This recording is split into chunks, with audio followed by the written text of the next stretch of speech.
across America and around the world. Once again, you're listening to the Hour of the Time. I'm your host, William Cooper, for Swiss America Trading. Folks, there's one commodity in the world that you're going to have in the coming economic trauma in order to survive and protect what assets you've gained during your life. Now, most people instantly bring to mind several different kinds of investments. But I'm going to sort of clarify it for you right now. There's only one investment in the entire world that's recognized anywhere and everywhere that you could possibly find yourself.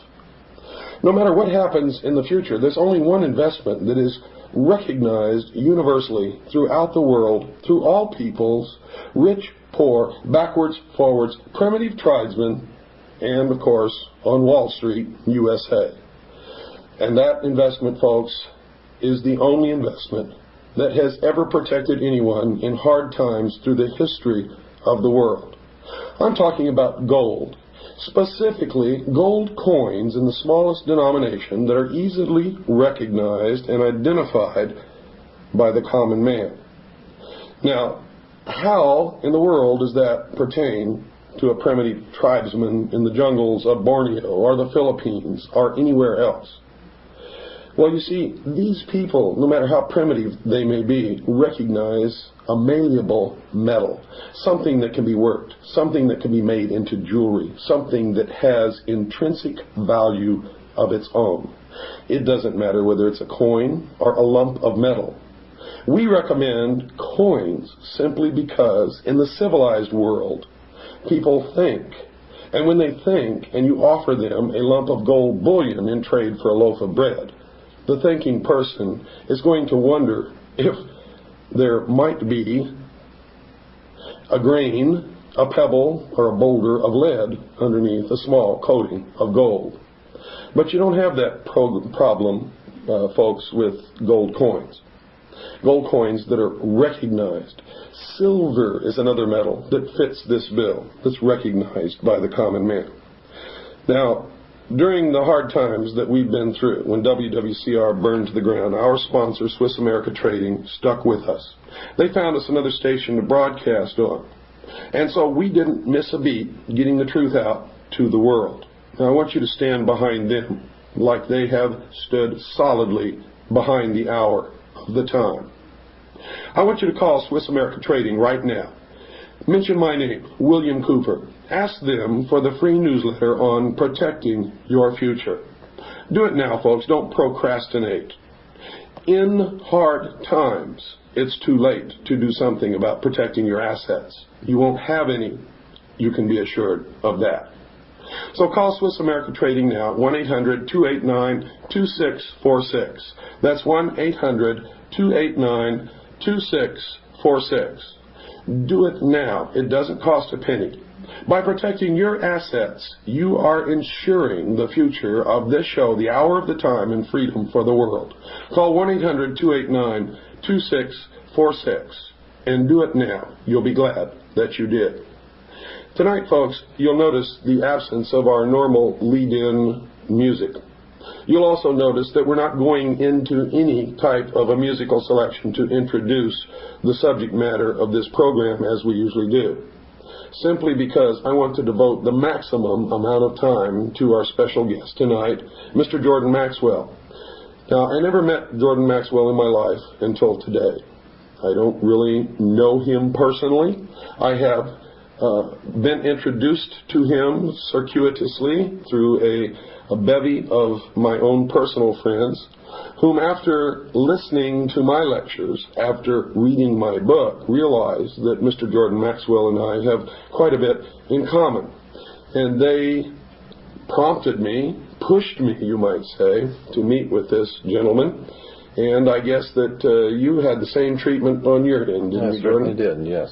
Jordan has a fascinating background. He has paralleled my research in many avenues, in many areas, and has come up with the same conclusions, the same results, the same answers to the questions that I have asked all my life. And tonight we're going to be talking about the answers that he has come up with. But first I'm going to ask him to introduce himself to our listening audience. Jordan? Well, thank you very much for asking me to be here. My name is Jordan Maxwell, as we said.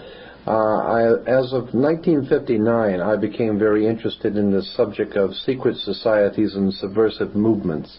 I came about it because of my family. When I was very small, my mother's uncle worked in the Vatican Secretary of State's office as a civilian.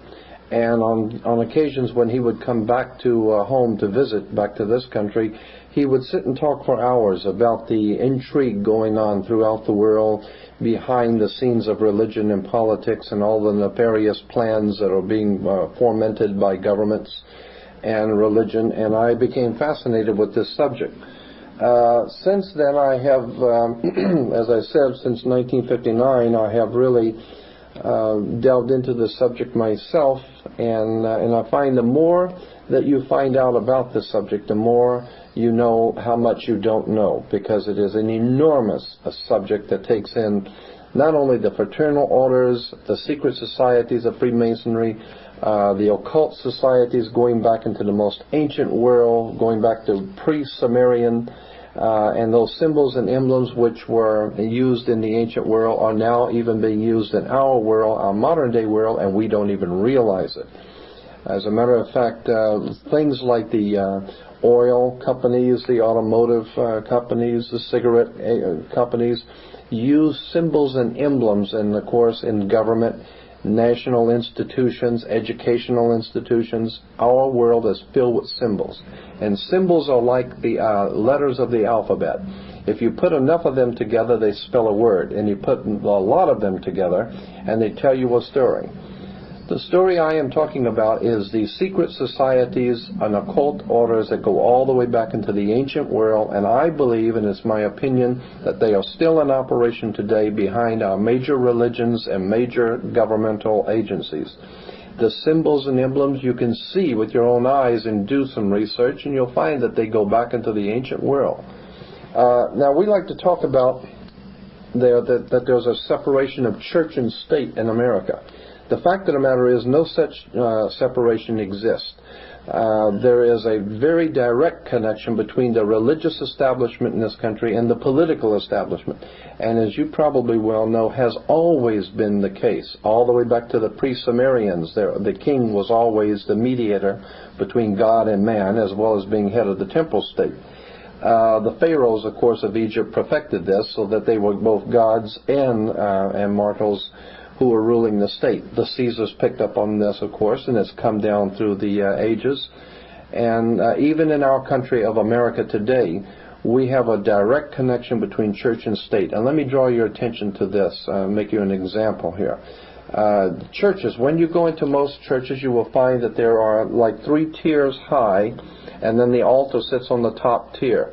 The same is true in a courtroom. You go into a courtroom and you'll see that the bench sits on 3 tiers high, and the 3 tiers high has been traced in the reference works of Freemasonry to the first 3 degrees of Freemasonry. That's correct. Yes, and so then you have the priest who comes out, the clergy who comes out with the long robe, and incidentally the reason why clergy always wear long robes is because it's a female garment, and it represents the feminine connection with God, and that's why clergy wear a long robe.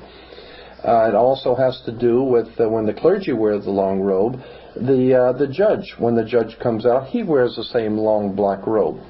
It's the same black robe that you wear when you graduate from university or high school. The black robe is a very important symbol. It has to do with a very ancient cult called the Saturnalian cult, going back into the ancient Semitic world, the worship of Saturn.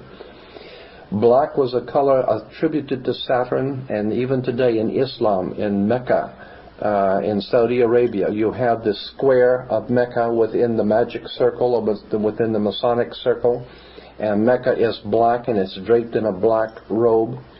And so this is a world fraternity of secret societies that use the same symbols. But let me get back to the government, the courtroom, and the church. When you're sitting at a church, you of course are looking up onto the altar, and the priest is looking down on you. There is always a fence in the church, and then there's a gate, and only the priest can go through the gate to